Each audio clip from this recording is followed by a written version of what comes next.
தொண்டை புண், வயிற்று புண், வெட்டுப்பட்ட காயங்கள், அடிபட்ட புண்கள், இன்னும் நிறைய நோய்களை குணமாக்கக்கூடிய இயற்கை நமக்கு இலவசமாக கொடுத்துருக்கக்கூடிய ஒரு அற்புதமான மூலிகையை பற்றி தான் இந்த வீடியோவில் நம்ம பார்க்க போகிறோம்.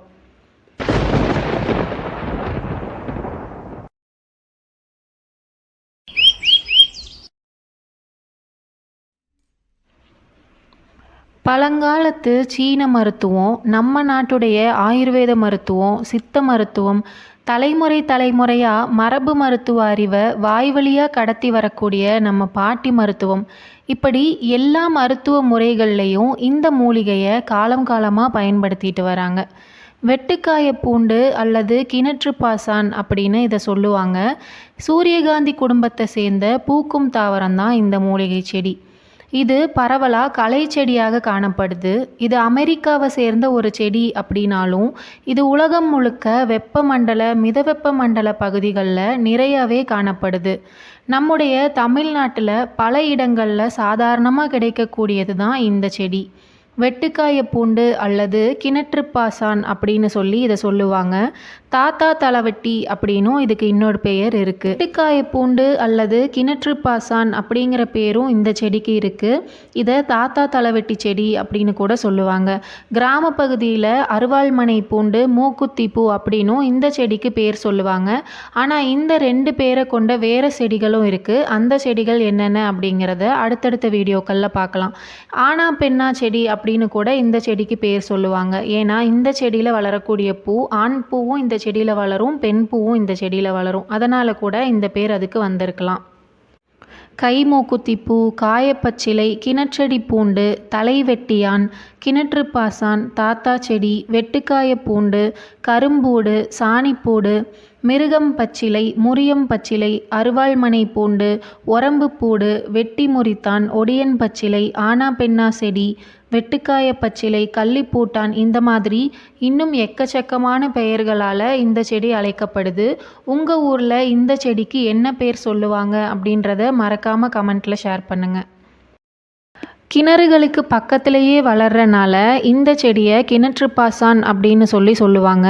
வெட்டுக்காயங்களுக்கு இதனுடைய இலையை பிழிஞ்சு புண்கள் மீது வைக்கிறதுனால வெட்டுக்காய பச்சிலை அப்படிங்கிற பேரும் இதுக்கு இருக்குது. இதை செருப்படித்தலை அப்படின்னு கூட சொல்லுவாங்க.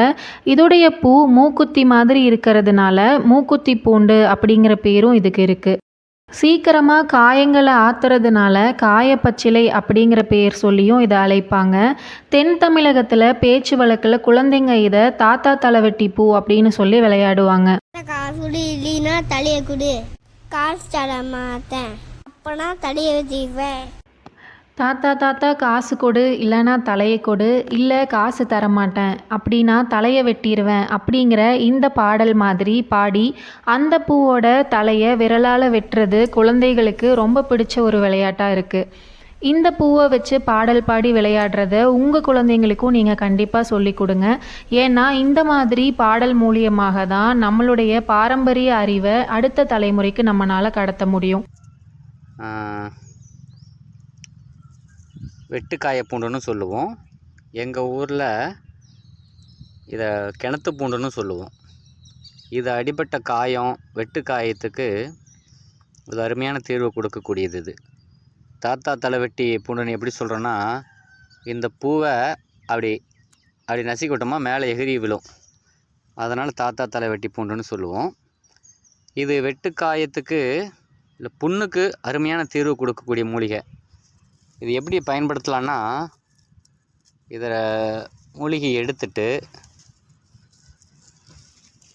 கையால் பறித்து எடுத்துட்டு ஒரு சிறிய மூலிகை எடுத்துட்டோமா, சிறிய இலைகள் மட்டும் எடுத்துட்டோமா போதும். கையால் கசக்கினோம்னா சாறு வரும். ரொம்ப எளிமையாகவே கசக்கி சாறு எடுக்கலாம். இந்த இலைச்சாறை 2-3 சொட்டு இந்த புண்ணு மேலே விட்டோமா போதும். பாருங்கள், சாறு வருதா? 2-3 சொட்டு அந்த புண்ணு மேலே விட்டால் போதும்.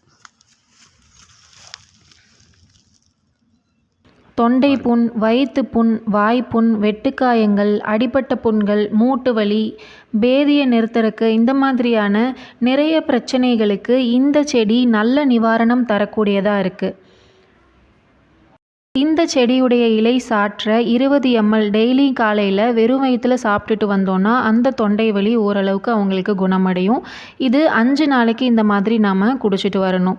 இந்த மூக்குத்தி பூச்செடி இலைகளை பறித்து நல்லா கழுவி மிளகு ரசத்தில் போட்டு கொதிக்க விட்டு அந்த ரசத்தை குடித்தா உடம்புல இருக்கக்கூடிய சீதளத்தை எல்லாம் இது வெளியேற்றிடும்.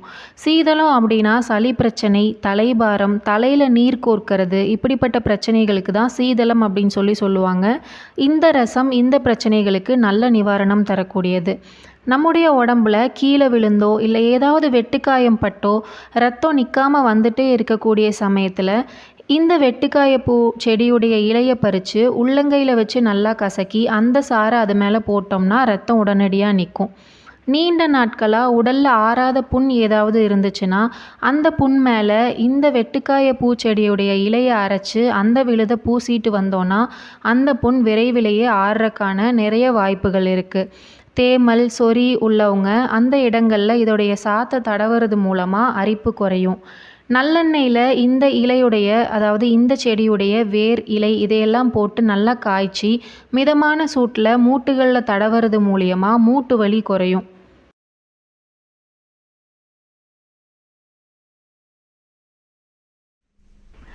ஆறாத புண்கள் குணமாகிறதுக்கு இந்த இலையை எப்படி பயன்படுத்தலாம் அப்படின்னு சொல்கிறேன், கவனமாக கேட்டுக்கோங்க. இந்த வெட்டுக்காய பூண்டை இலை, அதாவது இந்த இலை நீங்கள் எந்த அளவுக்கு எடுக்கிறீங்களோ அதே அளவு மஞ்சள் எடுத்துக்கணும். இந்த ரெண்டையும் சம அளவு நல்லா அரைச்சி ஒரு பேஸ்ட் மாதிரி ஆக்கிட்டு பாதிக்கப்பட்ட இடத்துல 10 மாதிரி போடணும். டெய்லியும் ஒரு முறை அந்த மாதிரி அந்த புண்கள் ஆறுற வரைக்கும் இதை தொடர்ந்து செஞ்சுட்டே வரும்போது நல்ல ரிசல்ட் கிடைக்கும். அடுத்து தீராத பல்வலிக்கு எப்படி இந்த இலையை பயன்படுத்தலாம் அப்படின்னு சொல்கிறேன். இந்த இலைகளை பறித்து வாயில் போட்டு வலியுள்ள இடத்துல இந்த சாறு படுற அளவுக்கு நல்லா மென்னுட்டு முதல் 2 தடவை மெல்லும்போது அந்த சாறு நம்ம வாய்க்குள்ளே போகக்கூடாது, அதை துப்பிடணும். 3வது தடவை மெல்லும்போது அந்த சாறை நம்ம சாப்பிடலாம், ஒன்றாகாது. இந்த மாதிரி டெய்லியும் காலையில் செஞ்சுட்டு வர்றனால பல்வலியிலிருந்தும் நம்மளால் விடுபட முடியும். இப்போது இந்த இலையிலேருந்து எப்படி சாறை எடுக்கலாம் அப்படின்றத நான் சொல்கிறேன். உங்களுக்கு தேவையான அளவு இலைகளை எடுத்துக்கோங்க. அதாவது இந்த இலையை நீங்கள் பறிக்கும்போது உங்கள் கைகளையும் நல்லா சுத்தமாக கழுவிக்கோங்க. அது மட்டும் இல்லாமல் இந்த இலையை பறித்ததுக்கப்புறமா அந்த இலைகளில் தூசியோ இல்லை பூச்சியோ எதுவும் இல்லாத மாதிரி அந்த இலைகளை நல்லா கழுவி எடுத்துக்கோங்க. இந்த மாதிரி எல்லா இலைகளையும் நல்லா சுத்தமாக கழுவுனதுக்கப்புறமா நம்ம புண் மேலே யூஸ் பண்ணுறோம் அப்படின்னா அந்த இலைகளில் எந்த தண்ணியும் இல்லாத மாதிரி ஒரு சுத்தமான துணியை வச்சு எல்லா இலைகளையும் நல்லா தொடச்சி எடுத்துக்கோங்க. எல்லா இலைகளையும் தொடச்சி எடுத்து வச்சதுக்கப்புறமா நம்ம கையால் இப்படி புழிஞ்சோம்னாலே போதும், எல்லா சாரும் வெளியே வந்துடும். நம்ம மிக்சியில் போட்டு தான் அரைக்கணும் அப்படின்ற அவசியம் கிடையாது. கையில் புழிஞ்சு எளிமையாகவே இந்த சாற்றை நம்ம வெளியே எடுக்கலாம். வெட்டுக்காயங்கள் மேலே இந்த சாத்தை நம்ம அப்படியே புழிஞ்சு விடலாம், நல்ல ரிசல்ட் கிடைக்கும். இதை நம்ம குடிக்கிறோம் அப்படின்னா டெய்லியும் காலையில் வெறும் வயிற்றில் 10லேருந்து 20 ml குடிக்கலாம். 2லேருந்து 5 நாள் வரைக்கும் இதை நம்ம சாப்பிடலாம். இந்த மாதிரி சாப்பிடும்போது மேலே சொன்ன அதாவது வாய்ப்புண், தொண்டை புண், வயிற்று புண் இந்த மாதிரியான நிறைய பிரச்சனைகளுக்கு இந்த சாற்றின் மூலயமா நம்ம தீர்வு காண முடியும். இந்த மாதிரியான நிறைய யூஸ்ஃபுல்லான வீடியோஸ்க்கு நம்ம பிரபஞ்ச நண்பர்கள் யூடியூப் சேனலை மறக்காமல் சப்ஸ்கிரைப் பண்ணிக்கோங்க. வீடியோ பிடிச்சிருந்ததுன்னா லைக் பண்ணிக்கோங்க, ஷேர் பண்ணிக்கோங்க. அப்படியே உங்களுடைய கருத்துக்கள் என்ன அப்படின்றத கமெண்ட் பாக்ஸில் சொல்லிட்டு போங்க.